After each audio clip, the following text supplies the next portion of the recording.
आपसे डिस्कस करेंगे quality factor in terms of bandwidth of the circuit.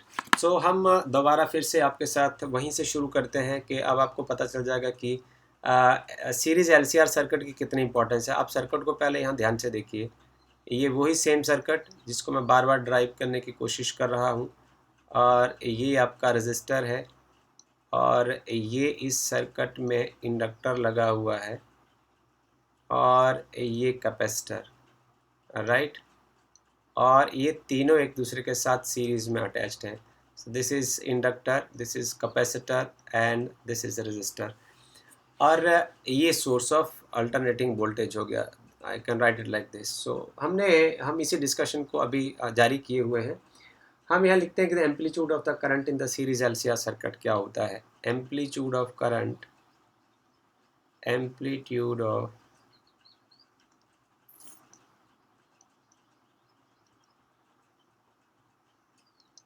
Current in series LCR circuit. In series LCR circuit में current का amplitude क्या होगा। This current amplitude IM is equal to the maximum value of the voltage divided by under root of R square plus this is L omega minus 1 upon omega C square. Okay, अब आपको साथ में ये इसको हम equation number 1 mark कर देते हैं। आपको साथ में समझना है कि हम आपको इसको हम तो नहीं पर NCERT आपको इस आर्टिकल को समझाना सिखाना क्यों चाहता है। देखिए, इस ओमेगा ये कोई एक फ्रीक्वेंसी है। आप इस ग्राफ को भी आप ध्यान से देखते जाएं, इसकी हम चर्चा भी करेंगे। ये करंट जो है ये मैक्सिमम हो जाएगा if XC is equal to XL, but will happen then IM जो मैक्सिमम वैल्यू ऑफ करंट है at that point of time it just become BM upon R, right. So this is the maximum value of the current. ये यहाँ आप इसको ऐसा लिख सकते हैं IM, ये मैक्सिमम हो जाएगा। ओके, सो ना यदि हम यहाँ से ओमेगा के बाद, ओमेगा 0 के बाद कोई एक वैल्यू हम ओमेगा चूज़ करते हैं, सो जहाँ एम्पलीट्यूड ऑफ द करंट जो है वो हमेशा कम हो जाएगा। आप यहाँ देखिए इस डायग्राम में, ये है मैक्सिमम वैल्यू ऑफ करंट, और यदि आप रेजिस्टेंस को इंक्रीज़ करते हैं, इसको हम डिस्कस कर चुके हैं, तो ये है मैक्सिमम वैल्यू ऑफ करंट। अब इसमें से कोई एक रेजिस्टेंस की वैल्यू ले लीजिए। फॉर एग्जांपल मैं इस पार्ट को ले लेता हूँ जिसमें रेजिस्टेंस की वैल्यू जो है वो 200 ओम्स होती है, और इसके बीच में मैं 2 पॉइंट चूज़ कर लेता हूँ। ये वैल्यू है ओमेगा 0, और ओमेगा 0 के बाद मैं कोई एक का 2 value of omega other than omega 0, मैं यहाँ से 2 फ्रीक्वेंसी चूज़ कर लेता हूँ। और ये जो फ्रीक्वेंसीज़ हैं, ये देखिए ज़रा इसको, ये वाला पार्ट जो है वो ओमेगा 1 चूज़ कर लेता हूँ, और ये ओमेगा 2 चूज़ कर लेता हूँ। यदि मैं इस पिक्चर को ज़रा ध्यान से देखूँ तो इसको मैं ऐसे लिख सकता हूँ। और ये कौन सी वैल्यू है, ये वो वैल्यूज़ हैं जिसमें मैक्सिमम वैल्यू ऑफ करंट जो है वो अपने मैक्सिमम का divide by under root 2 time हो जाती है। ये वो 2 वैल्यूज़ हैं, omega 1 and omega 2 are such 2 values at which the maximum value of current will reduce to 1 by under root 2 times of its maximum value, right? So इस stage पर क्या होता है, आप देखिए ज़रा, पावर का जो फार्मूला होता है वो होता है I square time R, right. So substitute over है, this is IM square R by 2। So ये वाला जो पार्ट है, ये पावर, ओरिजिनल पावर से बन जाएगा, जो पावर होगा वो ओरिजिनल पावर का आधा हो जाएगा। सो आपको इस तरीके से फ्रीक्वेंसीज चूज़ करनी है, उसको आप 2 तरीके से समझ जाइए कि एक तो जो मैक्सिमम वैल्यू ऑफ करंट है वो 1 upon under root 2 times of maximum value of current हो जाएगा, राइट। और दूसरा जो पावर है वो मैक्सिमम पावर से हाफ रह जाएगी। सो इस तरीके से मैं डिफाइन करता हूँ कि ओमेगा 1 जो है वो क्या हो जाएगा, omega 1 is equal to omega 0 plus delta omega. ये देखिए, आप इस पार्ट के बारे में आप देखिए, this is what omega 1 is, and this is what omega 2 is. और ओमेगा 2 क्या होगा, comma omega 2 is equal to omega 0 में से आप डेल्टा ओमेगा पार्ट को सब्ट्रैक्ट कर दीजिए। अब यदि मैं यहाँ से कैलकुलेट करता हूँ, एक डिफरेंस निकालता हूँ, the difference which is omega 1 minus omega 2 में मैं डिफरेंस निकालता हूँ। तो ये डिफरेंस निकालने के बाद आ जाता है 2 डेल्टा ओमेगा। अब इस पार्ट को जो ओमेगा 1 माइनस ओमेगा 2 है, ये है band width. This is called band width, this is band width, right. Band width को आपको समझना है, बैंडविड्थ को आपने समझना है कि जब आप एक और ऑडियो या वीडियो देखने के लिए अपने रेडियो को ट्यून करते हो या आप टीवी सिग्नल को ट्यून करते हो, तो ये बैंडविड्थ बहुत डिटर्मिन करती है कि आप उसको कितनी जल्दी से एक राइट सिग्नल को सेलेक्ट कर लेते हो, राइट। सो और एक this is called bandwidth of the circuit, okay, this is called bandwidth of the circuit. अब आपने देखना है कि ये जो LCR सर्किट है, कल हमने पढ़ा था कि सिर्फ ये LCR सर्किट ही है जो क्वालिटी सिग्नल के लिए रिस्पॉन्सिबल है, क्योंकि उसमें जो वोल्टेज क्रॉस इंडक्टर और जो कैपेसिटर जो वो कैंसिल हो जाती है और सारी की सारी वोल्टेज जो रजिस्टर के अराउंड ड्रॉप होती है। अब हमने आगे चलना है कि एक हमारे पास है शार्पनेस ऑफ रेजोनेंस, जो इस आर्टिकल का NCERT की बुक में इसका हेडिंग भी यही है और ये बहुत सुंदर चीज़ है। शार्पनेस, आपका जो सिग्नल होगा, चाहे ऑडियो हो या वीडियो हो, यदि ऑडियो सिग्नल में आपको गाना बहुत सुंदर सुनेगा विदाउट इंटरफेरेंस, उसकी शार्पनेस कितनी होगी, या वीडियो क्वालिटी बहुत अच्छी कैसे होगी, आप चाहते हैं कि ऐसा होना चाहिए। अब उसका मैथमेटिक्स हमने समझना है कि उस समय हमारा मैथमेटिक्स किस फॉर्म में होना चाहिए। शार्पनेस ऑफ रेजोनेंस हम डिफाइन करते हैं। शार्पनेस ऑफ रेजोनेंस क्या होता है, right. So sharpness of resonance को यदि हम डिफाइन करें तो वो है आपके पास जो रेजोनेटिंग फ्रीक्वेंसी को यदि आप इस बैंड विड्थ के साथ डिवाइड कर दें 2 डेल्टा ओमेगा, तो शार्पनेस ऑफ रेजोनेंस आप समझ जाएंगे। दिस मीन्स दैट यदि आप डिज़ाइनिंग में, इंस्ट्रूमेंट डिज़ाइनिंग में इस पार्ट को कंट्रोल कर लेंगे, इसका मैथमेटिक्स आप सीख जाएंगे, then you are able to design the best radio and the TV as well, right? So we concentrate now on to find the value of delta omega. अब हमारा ध्यान सारा यही होगा कि हम डेल्टा ओमेगा को कैसे कैलकुलेट करें। ऐसा करने के लिए हम सबसे पहले क्या करेंगे, हम यहाँ से जो ओमेगा 1 और ओमेगा 2 की हेल्प से हम आगे प्रोसीड करेंगे।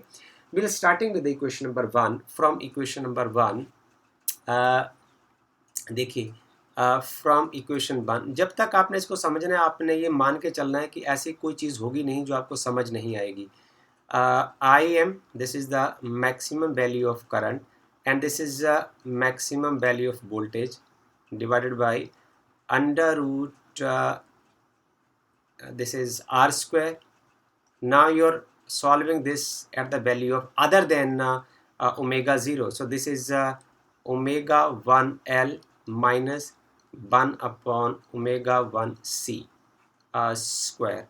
So this is all about it. अब आप ऐसा करेंगे I is equal to V upon, देखिए यहाँ वोल्टेज है, ये वोल्टेज अपॉन रेजिस्टेंस है, V upon Z, this is the impedance. So this is in the form of V upon Z, that is the impedance of LCR circuit. तो यदि आप right hand side को भी voltage और resistance की ratio में लिखना चाहें तो हम इसको ऐसा लिख सकते हैं कि I is equal to V upon R। और ये ओमेगा 1 के ऊपर जो जो ये मैक्सिमम वैल्यू ऑफ करंट जो है वो क्या हो जाती है, ये वैल्यू जो है वो हो जाती है IM अपॉन अंडर रूट 2, ये इतनी हो जाती है। When omega is equal to omega 1, हमने यहाँ चूज़ किया है जब ओमेगा 1 या ओमेगा 2 होगा तो जो करंट की वैल्यू है वो IM अपॉन अंडर रूट 2 हो जाएगी and this is equal to now VM upon Z। So आप इस करंट को, मैक्सिमम वैल्यू ऑफ करंट को यदि आप वोल्टेज अपॉन रेजिस्टेंस की फॉर्म में लिखना चाहें तो आप इसको ऐसे लिख सकते हैं, this part is now equal to, further this is equal to VM upon under root 2 time R। So अब आप इसको पुट कर दीजिए यहाँ आगे।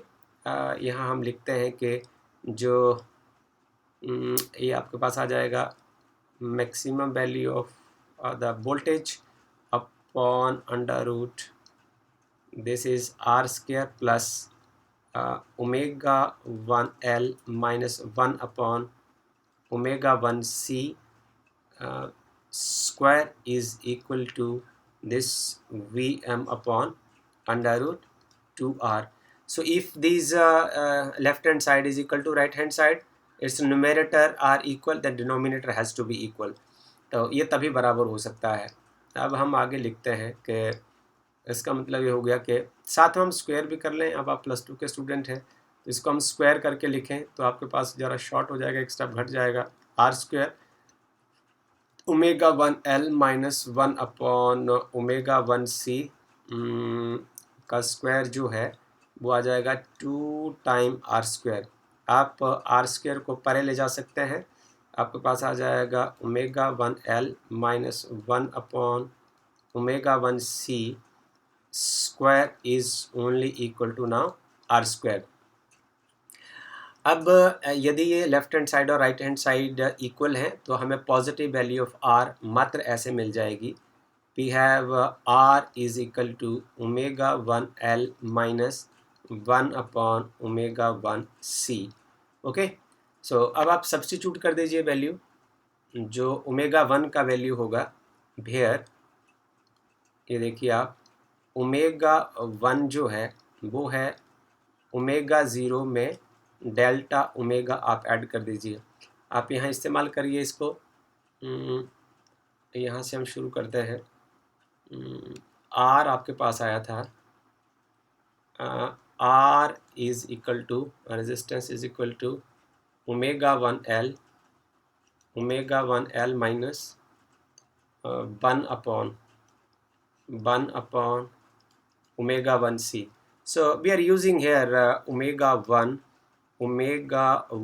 is equal to omega 0 में आप डेल्टा ओमेगा ऐड कर दीजिए।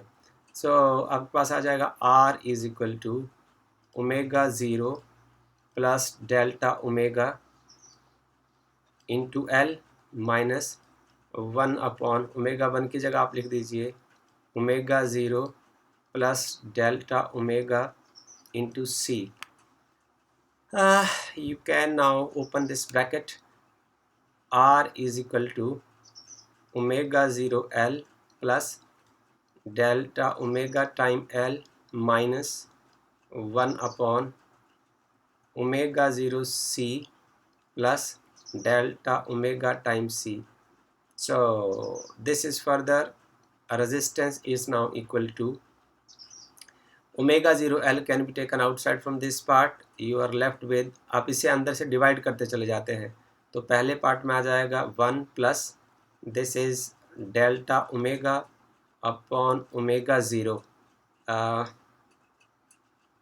You are left with this minus, यहाँ से आप निकाल लीजिए ओमेगा 0 C, यहाँ आ जाएगा 1 plus delta omega upon omega 0। Okay, अब आप इसको फर्दर ऐसे कर दीजिए R is equal to, so this is omega 0 L 1 plus delta omega upon omega 0 minus, इसको आप ऐसे ले सकते हैं 1 upon omega 0 C and 1 plus delta omega upon omega 0, ये पावर -1 हो जाएगा। So now you can expand it binomially, आप इसको बाइनोमियल एक्सपेंशन की हेल्प से एक्सपेंड कर सकते हैं using binomial theorem. Considering that, आपको इसको साथ में आप ये कंसिडर कर लीजिए सेंस, सो जो omega delta omega upon omega 0 is very much less than 1, so omega 0 is large as comparison to delta omega, so we will have R is equal to now omega 0 L 1 plus delta omega upon omega 0 minus 1 upon omega 0 C, this is 1 minus delta omega upon omega zero. So higher terms are neglected with this consideration. अब हम इसको आगे open कर देते हैं। Are is equal to, अब इसको खोल दीजिए, आपके पास आ जाएगा omega zero L plus L time delta omega minus 1 upon omega zero C. क्या होगा? 1 upon omega zero C is equal to L time omega zero. तो इसको आप लिख सकते हैं एल टाइम ओमेगा ज़ीरो, साथ में ब्रैकेट खुल जाएगा, अंदर आ जाएगा प्लस एल टाइम ओमेगा, ये आ जाएगा plus L time delta omega. So इसको आप लिख सकते हैं, आपको उलझना नहीं है। ये वाला जो पार्ट है ये है L omega zero, L omega zero के बराबर। जब आप इसको अंदर ले जाएंगे तो ये वाला पार्ट हो जाएगा एल ओमेगा ज़ीरो। जब यहाँ ले जाएंगे तो ओमेगा ज़ीरो से ओमेगा ज़ीरो कैंसिल हो जाएगा और आपके पास रह जाएगा L delta omega. So this part will cancel with this part, you are left with resistance now is equal to 2L delta omega. अब हमने चर्चा किया था कि जो डेल्टा ओमेगा है वो शार्पनेस ऑफ रेजोनेंस को डिफाइन करने में बड़ा ज़्यादा रोल प्ले करता है, क्योंकि शार्पनेस ऑफ रेजोनेंस जो है, इसको मैं रफली में फिर लिखता हूँ, वो है आपकी जो सेलेक्टिव फ्रीक्वेंसी है, रेजोनेटिंग फ्रीक्वेंसी है, upon 2 delta omega. So this factor is very very important, और now we are concentrating to find this delta omega. So now here delta omega is equal to R upon 2L। हमें जो चाहिए था कि हमारा जो radio का signal, चाहे रेडियो का या टीवी का, मींस ऑडियो या वीडियो सिग्नल, वो बहुत अच्छा कब होगा? जब आप इस डेल्टा ओमेगा का वैल्यू बहुत कम होगा, तो आपका सिग्नल बहुत शार्प होगा, और इसी को हम क्वालिटी फैक्टर कहते हैं। इसको हमने पहले शॉर्टकट में डिस्कस किया था। Now delta omega is equal to R by 2L।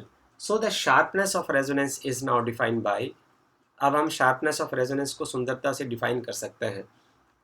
देखिए आगे, sharpness of resonance is sharpness of resonance, आपके sharpness of resonance means quality factor Q, that is equal to omega zero upon 2 time delta omega. ये bandwidth है, this part is bandwidth now. So this quality factor is now omega zero upon 2 into R, और यहाँ आप ले सकते हो 2L। सो 2 के साथ 2 कैंसिल हो जाएगा, you are left with L upon R, और ओमेगा ज़ीरो का जो वैल्यू होगा वो 1 अपॉन अंडर रूट LC होता है। तो क्वालिटी फैक्टर क्या हो जाएगा? L upon R into, no, आप इसको ऐसे लिखें, चलो एक बार मैं ऐसे लिख देता हूँ, साफ़ करने के लिए देर लगेगा, तो ऐसे लिख देते हैं। इसको फर्दर आप ऐसे लिखिए, under root L into under root L divide by R into under root L cross under root C। ये देखिए आप ये कैंसिल हो जाएगा, you are left with 1 by R and under root L upon C. So this is an expression for the quality factor, right? So आगे आप ऐसा लिख सकते हैं कि आपके पास जैसे क्वालिटी फैक्टर का एक्सप्रेशन आपके पास यहाँ आया था, इस इक्वेशन से हम दोबारा फिर से लिख सकते हैं कि इसको हम कैसे लिख सकते हैं फर्दर।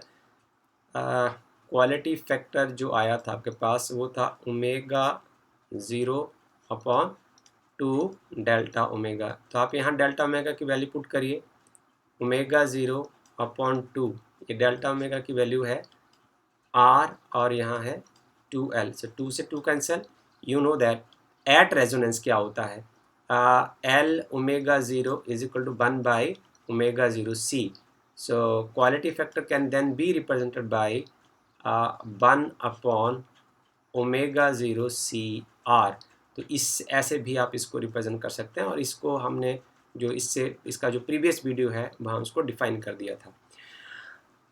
मुझे उम्मीद है कि आपको ये सब चीज़ें समझ आई होंगी, और इसमें आप यहाँ देखिए कि जब आपको अपना रेडियो या टीवी ट्यून करना होता है, तो ये है वो रेंज बैंड विड्थ, इसके बीच में ही आपको सिग्नल अच्छा आने की संभावना होती है, और जितना डेल्टा ओमेगा वाला पार्ट जो है वो कम हो जाएगा, this part is delta omega. So जितना डेल्टा ओमेगा पार्ट कम होगा उतना ही आपका जो क्वालिटी है ये ज़्यादा होगा, शार्पनेस उतनी ज़्यादा होगी। देखिए यहाँ यदि आप सेलेक्ट करते हैं कोई फ्रीक्वेंसी तो शार्पनेस इतनी ज़्यादा नहीं होगी, and sharpness is at this point. यदि आप रेजिस्टेंस 100 ओम की बात करते हैं तो यहाँ sharpness of the signal is so more. So यदि हम देखिए फार्मूले, अब हम इसका थोड़ा फिजिक्स डिस्कस करते हैं। ये मैथमेटिकल डेरिवेशन अपनी जगह है। इसको भी हम यदि फर्दर सॉल्व करते हैं तो इसका भी फॉर्म ऐसे ही आता है, ये हमने प्रीवियस वीडियो में सॉल्व कर रखा है। So this is equal to √L/c। अब इसका फिजिक्स हमें ध्यान से करना पड़ेगा। हमें फिजिक्स से ही मतलब है कि इसके बीच में इस मैथमेटिक्स से हम फ़ायदा कैसा उठाते हैं। देखिए जो रेजोनेंस होगा वो कम होगा। इसको हम देखें कि जो क्यू है वो है ω0L divided by R। This is equal to yes R। तो इसमें क्या होना चाहिए कि एक रेजोनेटिंग फ्रीक्वेंसी अपनी जगह है, आपका जो इंडक्टेंस का वैल्यू है वो ज़्यादा होना चाहिए और दूसरा रेजिस्टेंस कम होना चाहिए। वापस चलते हैं, आप इस ग्राफ को ज़रा गौर से देखिए। इस केस में जो रेजिस्टेंस का वैल्यू है वो है 100 ohm, 200 ohm, okay. But here in this case, इसको हमने पढ़ रखा है प्रीवियस वीडियो में, ये R2 है और ये R1 है। इस केस में है ये 100 ओम। आप यहाँ देखिए कि जब आप रेजिस्टेंस को 100 ओम लेते हैं तो शार्पनेस इस लेवल की है, आपको सिग्नल ऑडियो और वीडियो बहुत साफ दिखेगा और सुनेगा। और यदि आप रेजिस्टेंस को इंक्रीज कर देते हैं तो जो maximum value of the current है वो घट जाती है, इससे आधा हो जाती है। और जो शार्पनेस भी देखिए यहाँ, ये शार्पनेस जो है वो डेल्टा ओमेगा जो इंक्रीज हो चुका है, इस स्टेज के ऊपर आपको ऑडियो और वीडियो जो है वो साफ ज़्यादा अच्छा नहीं दिखेगा। तो आपको ये ध्यान रखना है कि ये जब आपको इंस्ट्रूमेंट डिज़ाइन करना है तो आपको इंडक्टेंस, जो इंडक्टर लेना है उसका इंडक्टेंस ज़्यादा होना चाहिए और रजिस्टर की जो रेजिस्टेंस है वो कम होनी चाहिए। So I hope that you have enjoyed this video and mathematics as well, the physics involved with this article, and the importance of this article, and how useful is this for you to understand this, to what extent it is applicable in our real life. So if you do have any question or problem, you can ask in the comment box. Thank you very much.